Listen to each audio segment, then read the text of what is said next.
करती हूँ, मैं रिकॉर्ड कर रही हूँ। मुझे बस रिमाइंडर देती रहना बुशरा।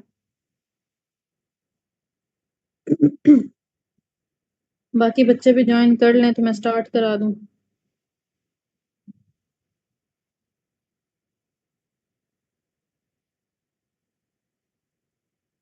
अच्छा चलो स्टार्ट करते हैं। आज हमने जो पढ़ना है that topic is acute phase response. ठीक है, अब नेम को देखें, नेम क्या बच्चों की इंडिकेट स्क्रीन शेयर नहीं हो रही। मरीम आप दोबारा से ज्वाइन करें, लीव करें और दोबारा ज्वाइन करें। अच्छा, आज हमने जो टॉपिक पढ़ना है that is acute phase response. ठीक, अब जरा नेम देखें, नेम क्या इंडिकेट कर रहा है? ऐसा रिस्पॉन्स जो कि किसी भी एक्यूट कंडीशन में हो। ठीक, एक्यूट फेज रिस्पॉन्स आपकी इनेट इम्यूनिटी का एक रिस्पॉन्स है जो कि आपकी इनेट इम्यूनिटी शो करती है। और ये कब होता है? जब कोई एक्यूट कंडीशन चल रही होती है, लाइक एक्यूट इन्फ्लेमेशन। आपकी बॉडी रिस्पॉन्स करती है किसी भी एक्यूट चीज को, और वो रिस्पॉन्स जो आपकी बॉडी करती है वो कहलाता है एक्यूट फेज रिस्पॉन्स। अभी आपको मजीद क्लियर हो जाएगा कि कैसे। आपने पढ़ी होगी इन्फ्लेमेशन। ठीक, इन्फ्लेमेशन में आपने पढ़ा होगा कि इन्फ्लेमेशन की दो टाइप्स होती हैं, one is acute, other is chronic. अगर हम जस्ट इन्फ्लेमेशन को डिस्कस करें बहुत ही बेसिक रह के, बहुत ही बेसिक लेवल पे, तो होता क्या है, आपकी बॉडी रिस्पॉन्स करती है उस एक्यूट इन्फ्लेमेशन को, और किस तरीके से करती है? कुछ प्रोटीन्स की, कुछ चीजों की सिंथेसिस बढ़ा देती है। ठीक, कैसे बढ़ाती है? आपका लिवर जो नॉर्मली कुछ प्रोटीन्स प्रोड्यूस कर रहा होता है, तो एक्यूट कंडीशन में आपकी बॉडी वो चीजें ज्यादा प्रोड्यूस कराना स्टार्ट कर देती है। अच्छा, इसी तरीके से लाइकवाइज आपकी बॉडी कुछ चीजें कम प्रोड्यूस कराना स्टार्ट कर देती है, जो नॉर्मली ज्यादा बन रही हैं उनको कम करा दे, या नॉर्मली जो बन रही हैं उनको ज्यादा करा दे। और अगर मैं इसको सम अप करूं तो आपकी बॉडी किस तरीके से एक्यूट फेज को, एक्यूट कंडीशन को रिस्पॉन्स करती है कि बहुत सारी ऐसी चीजें जो कि नॉर्मली कुछ और कंसंट्रेशन में बढ़ रही हैं, बन रही हैं, उसकी कंसंट्रेशन को चेंज कर दे, या तो इंक्रीज कर दे या डिक्रीज कर दे। ऐसे रिस्पॉन्स को आप कहते हो एक्यूट फेज रिस्पॉन्स। यहां तक मुझे बताओ कुछ डेफिनेशन में पल्ले पड़ा? मैं रिपीट कर दूं? हाँ जी, रिपीट कर। ठीक है, आप में से किसी को भी कोई एक्यूट इन्फेक्शन हुआ है, ठीक है, या फिर एक्यूट इन्फ्लेमेशन हुई है, आपकी बॉडी ने उस एक्यूट कंडीशन को किस तरीके से रिस्पॉन्स किया? आपकी बॉडी क्या रिस्पॉन्स देती है उस कंडीशन को? आपकी बॉडी करती है ये कि आपके लिवर से कुछ चीजों की कंसंट्रेशन बढ़वा देती है। आपके लिवर को कहती है कि कुछ चीजों की कंसंट्रेशन बढ़ा दो, कुछ प्रोटीन्स को ज्यादा प्रोड्यूस करो, और इसी तरीके से कुछ चीजों को, कुछ प्रोटीन्स को कहती है कि कम कर दो। ठीक, अब वो कम क्यों करती है, कम ज्यादा क्यों करती है, वो हम आगे डिस्कस करते हैं। अभी जस्ट इतना ध्यान में रखो कि आपकी बॉडी रिस्पॉन्स इस तरीके से करेगी किसी भी एक्यूट कंडीशन को कि वो कुछ प्रोटीन्स की कंसंट्रेशन को बढ़ा देगी और कुछ प्रोटीन्स की कंसंट्रेशन को कम कर देगी। ऐसा आपकी बॉडी का रिस्पॉन्स कहलाता है एक्यूट फेज रिस्पॉन्स, कि जब किसी एक्यूट कंडीशन में वो डिफरेंट प्रोटीन्स की कंसंट्रेशन को चेंज कर दे। अब बताओ कोई चीज जो ना समझ आई हो। जब क्लियर हमारी है यहाँ बॉडी तक? को, हाँ जी, तो जिस तरह से आपने कहा है कि अगर कोई भी इन्फेक्शन हुआ या कुछ भी, तो एक्यूट फेज जो भी इन्फेक्शन है, जो रिस्पॉन्स है इन्फेक्शन क्या इसमें है? हमारे, हाँ जी, तो इसमें जो डिफरेंट वो फिर रिस्पॉन्सेज वो जनरेट होंगे, उसमें साइटोकाइंस या इंटरल्यूकिन्स, ये चीजें भी सारी यही शामिल होंगी ना? ये सारी चीजें मैं बताती हूँ क्या क्या शामिल होगा। अभी सिर्फ इतना समझो कि आपकी बॉडी रिस्पॉन्स करेगी एक्यूट कंडीशन को, और रिस्पॉन्स कैसे करेगी? डिफरेंट प्रोटीन्स की कंसंट्रेशन को चेंज कर देगी, किसी को बढ़ा देगी, किसी को कम कर देगी। ओके। ठीक, अच्छा मैं हाँ बताती जी। हूँ वो प्रोटीन क्या क्या हो सकती हैं। अब पहले तो ये आप लोग सुन लो कि ऐसा हर रिस्पॉन्स कहलाएगा एक्यूट फेज रिस्पॉन्स। आप लोगों की बुक्स लिखती हैं कि वो जो चीजें बढ़ रही हैं, जिनकी कंसंट्रेशन या जिसकी कंसंट्रेशन कम हो रही है, वो क्या होती हैं? प्रोटीन्स होती हैं। यहाँ पे मेरा थोड़ा इख्तलाफ है। बहुत सारी बुक्स लिखती हैं एक्यूट फेज प्रोटीन्स, ठीक, लेकिन सिर्फ एक्यूट फेज प्रोटीन्स नहीं होती। कुछ कंसंट्रेशन जिन चीजों की बढ़ जाती है या जिन चीजों की कम हो जाती है, वो अदर देन प्रोटीन्स भी होते हैं। लाइक वो कोई विटामिन बाइंडिंग कोई और सब्सटेंस हो सकता है, कोई मेटल हो सकता है, कुछ भी हो सकता है, ठीक है। मेटल की अगर मैं एग्जांपल दूं तो आयरन हो सकता है। अब आयरन इन्फेक्शन के केसेस में आयरन को कम कर दिया जाता है, आपकी बॉडी आयरन को कम कर देती है, उसकी अवेलेबिलिटी को कम कर देती है ताकि बैक्टीरिया की ग्रोथ ना हो सके। क्यों? क्योंकि बैक्टीरिया को ग्रो करने के लिए आयरन चाहिए। तो आपकी बॉडी जब बैक्टीरिया को आयरन देगी ही नहीं तो वो जो बैक्टीरिया है आपकी बॉडी में आया है वो ग्रो नहीं करेगा, और जब वो ग्रो नहीं करेगा तो इन्फेक्शन लिमिट हो जाएगा, उसकी ग्रोथ नहीं होगी, ठीक। तो अब देखो आयरन प्रोटीन नहीं है, तो हम क्या कहेंगे, एक्यूट फेज रिएक्टेंट्स कहेंगे, एक्यूट फेज प्रोटीन्स नहीं कहेंगे उन सारे सब्सटेंसेस को जो कि आपकी बॉडी चेंज कर देती है एक्यूट फेज रिस्पॉन्स में। दोबारा सुन लो, एक्यूट फेज रिस्पॉन्स वो रिस्पॉन्स है आपकी बॉडी का जब किसी भी एक्यूट कंडीशन में, चाहे वो इन्फेक्शन है, वो इन्फ्लेमेशन है, कुछ भी है, आपकी बॉडी किस तरीके से रिस्पॉन्स करती है, that is acute phase response. और करती क्या है, डिफरेंट मेटाबोलाइट्स की, डिफरेंट सब्सटेंसेस की कंसंट्रेशन को चेंज कर देती है। वो मेजरली प्रोटीन्स होती हैं, ठीक है। कुछ प्रोटीन्स को बढ़ा देगी, कुछ को कम कर देगी, लेकिन सिर्फ प्रोटीन्स नहीं होती, उसमें कुछ ग्लाइकोप्रोटीन्स यानी कि कंजुगेटेड मॉलिक्यूल्स भी आ जाते हैं, कुछ आपके मेटल भी आ जाते हैं, लाइक आपके मेटल्स में कॉपर हो गया, आयरन हो गया, जिंक हो गया, ठीक। इसी तरीके से कुछ आपके ऐसे सब्सटेंसेस भी आ जाते हैं जो कि आपके विटामिन से रिलेटेड है, लाइक रेटिनोल से रिलेटेड है, ठीक। तो हम क्या कहेंगे, जो प्रिसाइज टर्म हमने यूज करना है that is acute phase reactants, कि एक्यूट फेज रिस्पॉन्स में जो चीजें चेंज होती हैं वो क्या कहलाती हैं, एक्यूट फेज रिएक्टेंट्स। अच्छा, अब आपकी बुक में अगर एक्यूट फेज प्रोटीन है तो वो गलत नहीं है, अगर आपके पेपर में एक्यूट फेज प्रोटीन पूछ ले तो आपने एक्यूट फेज प्रोटीन का ही जवाब देना है, लेकिन आपके माइंड में क्लियर कट होना चाहिए कि एक्यूट फेज रिएक्टेंट्स होते हैं जिसमें प्रोटीन्स भी आ जाती हैं और जिसमें नॉन प्रोटीन कंपाउंड्स भी आ जाते हैं। Is it clear? नहीं समझ आया तो दोबारा पूछो, मैं बताऊंगी।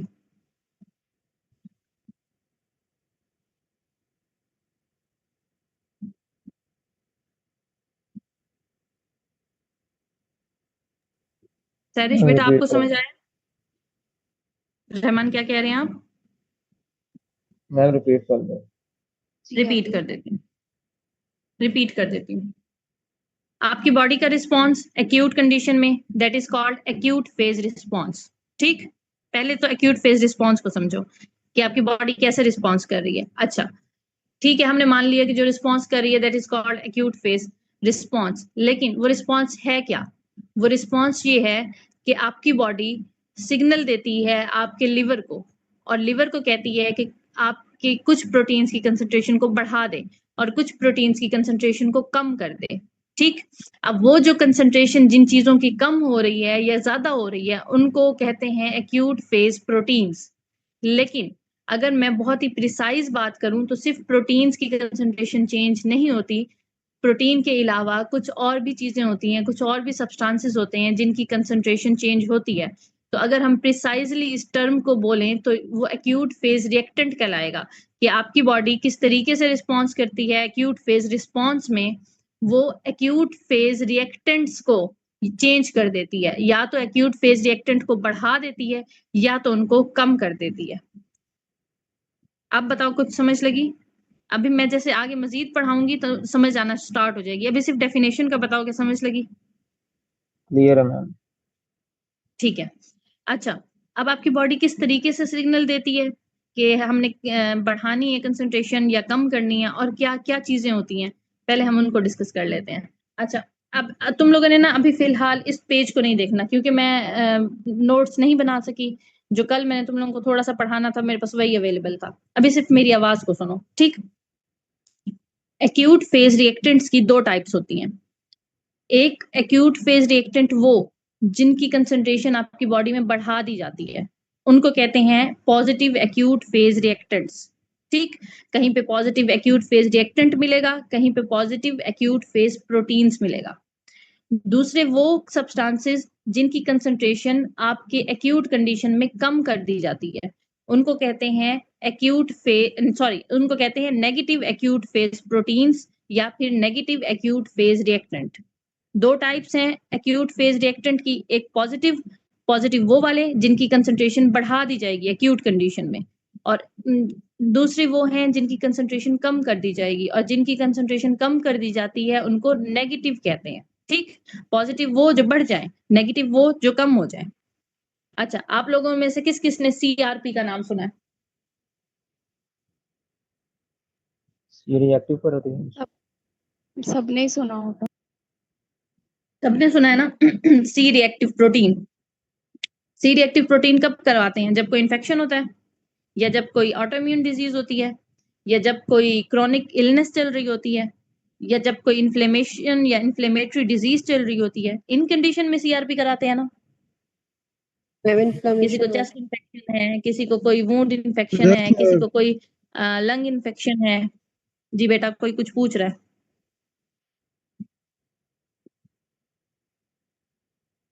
अच्छा सुन लो, CRP बेसिकली एक प्रोटीन है, CRP, सी रिएक्टिव प्रोटीन। ठीक है, CRP का काम क्या है?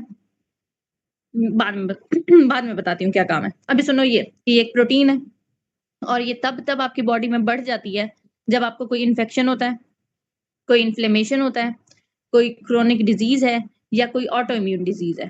रिपीट कर रही हूँ, CRP एक प्रोटीन है, और इसकी अमाउंट नॉर्मली आपकी बॉडी में बहुत बहुत बहुत कम होती है।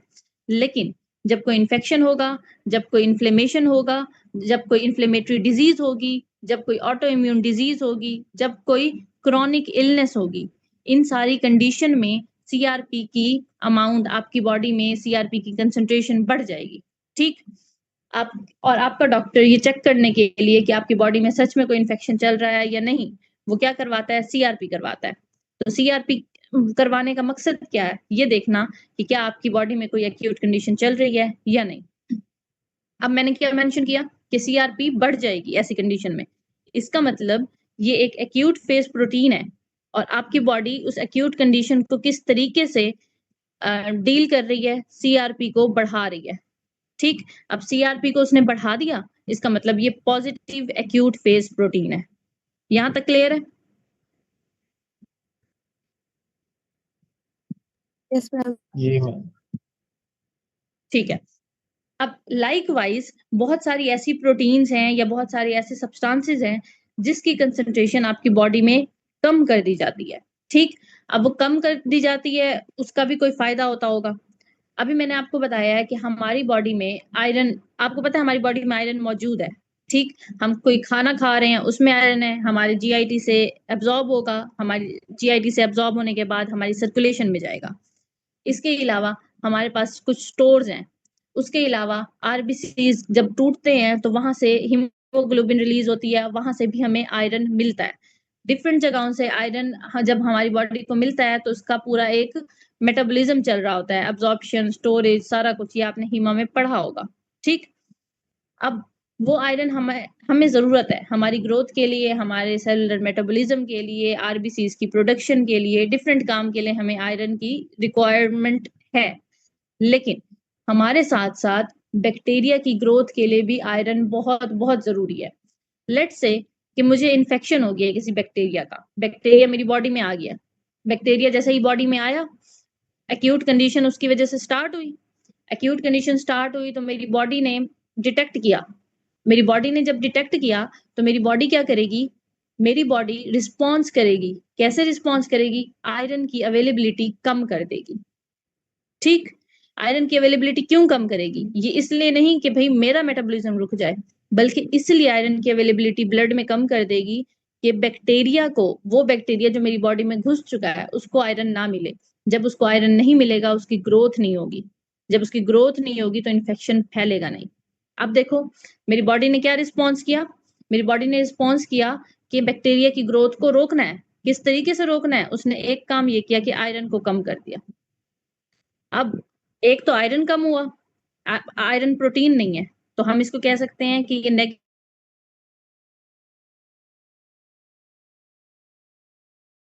सारी प्रोटीन्स की कंसंट्रेशन भी अप एंड डाउन होगी, जिसमें से एक प्रोटीन है ट्रांसफेरिन। आप में से किस किस को याद है ट्रांसफेरिन का रोल? ट्रांसपोर्ट होता है। मैम ये ना हमने पढ़ा था एनीमियाज वाला चैप्टर में। मैम ब्लड फॉर्मेशन में ट्रांसपोर्ट फॉर्म ऑफ आयरन है ये।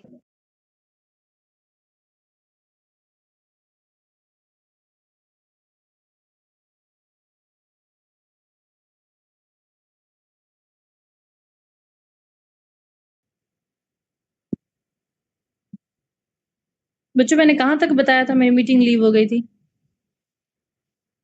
मैम आयरन का ट्रांसफरिन के बारे में पूछ रही थी आप। ठीक है, अब मुझे तो ये बताओ कि किस किस को याद है ट्रांसफरिन का रोल, क्या काम होता है ट्रांसफरिन का? Transport protein of iron. Iron को ट्रांसपोर्ट करता है, transport form of iron. Exactly. अब मुझे बताओ कि अगर आपकी बॉडी डिटेक्ट कर ले कि बैक्टीरिया है, ठीक, और बैक्टीरिया इन्फेक्शन फैला रहा है, जिसकी वजह से आपकी बॉडी एक्यूट फेज में है या एक्यूट कंडीशन में है, तो वो क्या करे, ट्रांसफरिन की प्रोडक्शन को कम करा दे। ट्रांसफरिन प्रोटीन है ना, उसकी प्रोडक्शन को कम करा दे। तो जब उसकी कैरियर प्रोटीन नहीं होगी तो क्या आयरन आपके स्टोर्स से या आपकी जीआईटी से आपके सर्कुलेशन में जा सकेगा? नहीं। जब आयरन नहीं अवेलेबल होगा, आपकी सर्कुलेशन में नहीं आएगा, सर्कुलेशन से आपके सेल्स तक नहीं जाएगा, तो क्या बैक्टीरिया को आयरन अवेलेबल होगा? नहीं। जब बैक्टीरिया को आयरन अवेलेबल नहीं होगा तो क्या बैक्टीरिया ग्रो कर सकेगा? नहीं। नहीं। अब मेरी बात जरा गौर से सुनो, अब आप लोगों को डेफिनेशन क्लियर हो जाएगी जो पहले नहीं समझ आ रही थी। वो ये कि आपकी बॉडी ने उस इन्फेक्शन को रिस्पॉन्स किया है। अब अगर कोई चीज, एक आपने पढ़ा होगा थर्ड लॉ कि अगर एक एक्शन होता है तो उसका रिएक्शन भी होता है, ठीक। अब एक्शन क्या था? बैक्टीरिया की एंट्री और इसका इन्फेक्शन, ठीक। तो आपकी बॉडी ने रिएक्ट करना है, रिस्पॉन्स करना है। वो रिस्पॉन्स कैसे करेगी? उसे फाइट ऑफ करने की कोशिश करेगी। और आपको पता है कि फर्स्ट रिस्पॉन्स आपकी इनेट इम्यूनिटी ने देना है। इनेट इम्यूनिटी डिफरेंट मैकेनिज्म से बैक्टीरिया को फाइट ऑफ करती है, ठीक है। अब उसमें से एक मैकेनिज्म है acute phase response. Acute phase response में वो कोशिश करेगी कि जो कंडीशन अराइव हुई है, मैंने उसको मिनिमाइज करना है या मैंने उसको खत्म करना है, ठीक। उसको खत्म करने के लिए वो कुछ प्रोटीन्स बढ़ा देगी। उस प्रोटीन के बढ़ने से वो चीज, वो इन्फेक्शन खत्म हो सकता है। और कुछ चीजें कम कर देगी, उस चीज के कम होने से भी इन्फेक्शन खत्म हो सकता है। एग्जाम्पल में मैंने दिया CRP. CRP positive acute phase protein है, ठीक। सीआरपी के बढ़ने से इन्फेक्शन या इन्फ्लेमेशन कम होगी। कैसे कम होगी? अब सुनो, सीआरपी का बेसिकली रोल क्या है? आपकी बॉडी को क्या मिलेगा कि इसको बढ़ा दे, खाम खा आपके लिवर पे लोड डाले। सीआरपी क्यों बढ़ेगी? क्योंकि सीआरपी के पास अफिनिटी होती है कि वो जाके आपके बैक्टीरिया के साथ अटैच हो सकता है, ठीक। इसी तरीके से अगर आपका टिश्यू डैमेज हुआ है और वहां पे इन्फ्लेमेशन हुई है, तो वो जाके आपके उस डैमेज सेल्स के साथ, डैमेज टिश्यूज के साथ अटैच हो सकता है, आपके बैक्टीरिया के साथ, आपके डैमेज टिश्यूज के साथ। बहुत ज्यादा हाई अफिनिटी है सीआरपी की। जैसे ही सीआरपी आपके डैमेज टिश्यू के साथ या फिर आपके बैक्टीरिया के साथ अटैच होती है, तो ये क्या करती है? ये आपकी इम्यूनिटी को ट्रिगर करती है। आप लोगों ने एक वर्ड सुना होगा, ऑप्सोनिन, सुना है? जी, किस-किस ने सुना है डिलीशियस ऑप्सोनिन बनाने का के वर्ड? लिए बैक्टीरिया को डिलीशियस बनाने के लिए एक होता है। हाँ, हर वो चीज एक्ट करती है एज अ ऑप्सोनिन जो कि बैक्टीरिया की फेगोसाइटोसिस को या बैक्टीरिया की किलिंग को बढ़ा दे, ठीक। हर वो सब्सटेंस जो जब जाके बैक्टीरिया पे अटैच होता है, वो क्या करता है? वो बैक्टीरिया की आइडेंटिटी को इन्हांस कर देता है और उसकी फेगोसाइटोसिस को इंक्रीज करवा देता है। सीआरपी का काम भी यही है। क्या काम है? सीआरपी जाके बैक्टीरिया के साथ अटैच होगी। जैसे ही अटैच होगी तो आपकी जो फेगोसाइट्स हैं वो उस सीआरपी को डिटेक्ट करते हुए वहां पे पहुंचेंगे और उस बैक्टीरिया को खा जाएंगे, किल कर लेंगे, ठीक। इसी तरीके से एक और मैकेनिज्म होता है जिसको आप कहते हो कॉम्प्लीमेंट कैस्केड। वो एक अलग चैप्टर है, वो अलग डिटेल है, उसको मैं पढ़ाऊंगी। लेकिन सुन लो कि सीआरपी आपके कंप्लीमेंट सिस्टम को भी बढ़ा देती है। और आपके कंप्लीमेंट सिस्टम के एक्टिवेट होने से होता क्या है? उस सेल की या उस बैक्टीरिया की डेथ हो जाती है। तो इन शॉर्ट अगर मैं कहूँ तो सीआरपी का काम क्या है कि वो जाएगी बैक्टीरिया के साथ अटैच होगी। अब सीआरपी जैसे ही अटैच होगी तो उस बैक्टीरिया की किलिंग इन्हांस हो जाएगी, ठीक। इसी तरीके से अगर कहीं इन्फ्लेमेशन चल रही है, कहीं टिश्यू डैमेज है, तो वो जो डैमेज टिश्यूज हैं या डैमेज सेल्स हैं, उनको रिमूव करना है आपकी बॉडी ने। अब उनको रिमूव करने के लिए क्या होगा, सीआरपी कंसंट्रेशन इंक्रीज होगी, सीआरपी जाके आपके टिश्यूज के साथ अटैच होगी। अब आपके मैक्रोफेजेस आएंगे, वो देखेंगे और उसको क्लियर कर देंगे, उसकी फेगोसाइटोसिस हो जाएगी। यहाँ तक बताओ कोई बात ना समझ आई हो, और अगर मैं स्पीडीली पढ़ा रही हूँ तो भी बता देना।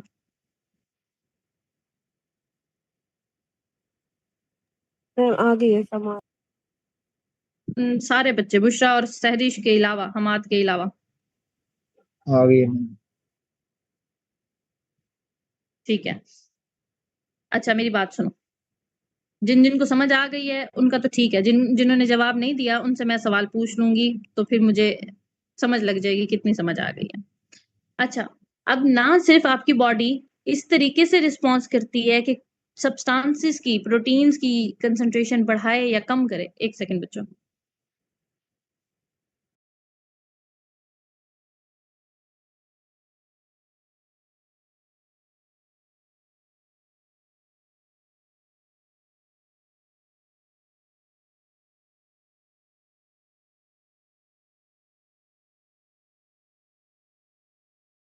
ये तुम सबको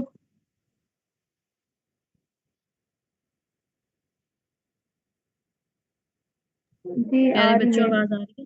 ठीक है। अच्छा, मैं आप लोगों को बता रही थी कि आपकी बॉडी एक रिस्पॉन्स तो ये करती है मेजर के कुछ प्रोटीन्स की और कुछ अदर देन प्रोटीन कंपाउंड की कंसंट्रेशन को बढ़ा देती है या कम कर देती है, और उस बढ़ाने का मकसद या कम करने का मकसद क्या है, उस एक्यूट कंडीशन को फाइट करना। ठीक, इसके अलावा कुछ और भी चेंजेस आते हैं, लाइक कुछ फिजियोलॉजिकल चेंजेस भी आपकी बॉडी करती है, इसी तरीके से कुछ बिहेवियरल चेंजेस भी करती है। ठीक, ये बहुत कम बुक्स में मिलेगा आप लोगों को, लेकिन आपको पता होना चाहिए। इन प्रोटीन्स के अलावा या नॉन प्रोटीन कंपाउंड्स के अलावा कुछ बिहेवियरल चेंजेस भी हो। 2 मिनट दीजिएगा।